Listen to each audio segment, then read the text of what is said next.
Hi, ഇന്ന് വൈകുന്നേരം നല്ല കാലാവസ്ഥയായിരുന്നു. അത്യാവശ്യം നല്ല വെട്ടമുണ്ടായിരുന്നു, അതേസമയം നല്ല തണുപ്പ് കാറ്റും ഉണ്ടായിരുന്നു. അപ്പോൾ ഇന്നത്തെ പരിപാടി പാവയ്ക്കൊക്കെ കവർ കെട്ടുക എന്നുള്ളതാണ്. കുറേ പാവയ്ക്കകൾ കീടങ്ങളും കൊണ്ടുപോയി. കാരണം പാവയ്ക്കൊക്കെയുള്ള കവർ കെട്ടാൻ ഞാൻ കുറച്ച് ലേറ്റായിപ്പോയി. നാളെ എന്ന് വെച്ചിട്ട് അപ്പോഴത്തേനും പാവയ്ക്കെല്ലാം കീടങ്ങളും കൊണ്ടുപോയിട്ടായി. കുറച്ച് എണ്ണത്തിന് കവർ കെട്ടി കൊടുത്തു, ബാക്കിയുള്ളതിന് ബോട്ടിൽസാണ് ഇട്ടേക്കുന്നത്. അപ്പോൾ ആ പരിപാടി അങ്ങ് തീർക്കാം. ഇവന്മാരെല്ലാം കൂട്ടിക്കയറ്റിയിട്ടു. അങ്ങനെ അതൊന്ന് സെറ്റാക്കി.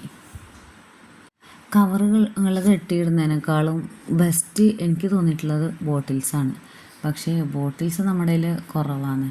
കാരണം എവിടെയെങ്കിലുമൊക്കെ പോകുമ്പോൾ വഴിയരികിൽ കാണുന്ന ബോട്ടിൽസൊക്കെ പൊറുക്കിക്കൊണ്ട് വന്നിട്ടാണ് ഞാനത് സൂക്ഷിച്ച് വെച്ചേക്കുന്നത്. പിന്നെ അത് കഴിഞ്ഞിട്ട് ചെടികൾക്കൊക്കെ വെള്ളം ഒഴിക്കാന്ന് വെച്ചാൽ നല്ല വേനലല്ല, ഭയങ്കര ചൂടും. അപ്പോൾ വെള്ളം ഒഴിച്ചില്ലെങ്കിൽ ഒന്നും പിറ്റേ ദിവസത്തേക്ക് കാണില്ല.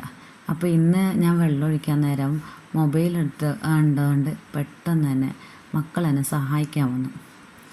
അവർ ഞാനൊഴിക്കാമെന്നും പറഞ്ഞ് ഭയങ്കര ബഹളം. അവസാനം അമ്പു ജയിച്ചു. ഫസ്റ്റ് അവൾ ഒഴിക്കാമെന്നും പറഞ്ഞ് പൈപ്പ് വാങ്ങിച്ചുകൊണ്ട് പോയിട്ടുണ്ട്. ഒരു 5-10 മിനിറ്റ് അവൾ ഒഴിച്ചു. അത് കഴിഞ്ഞപ്പോഴത്തേനും അവൾക്ക് മടുത്ത്. അത് കഴിഞ്ഞപ്പോൾ ചോദിച്ചു, ഞാൻ 5 മിനിറ്റ് കഴിഞ്ഞിട്ട് ഒഴിച്ചാൽ മതിയോ? ഞാൻ പറഞ്ഞു ഇതാടി. എന്നിട്ട് അമ്മുക്കുട്ടിക്ക് മാറ്റി കൊടുത്തു. അങ്ങനെ ഇപ്പം അവരൊരു അഡ്ജസ്റ്റ്മെൻറ്റിൽ നടത്തിക്കൊണ്ടിരിക്കുക. അവർക്ക് വെള്ളം ഒഴിക്കാന്ന് വെച്ചാൽ കളിയാന്ന്. അമ്മുക്കുട്ടി വെള്ളം ഒഴിക്കുന്ന കണ്ടപ്പോൾ തന്നെ അവൾ താഴെ ഇറങ്ങി വന്ന് വെള്ളം എല്ലാം അവൾ മേത്താക്കി.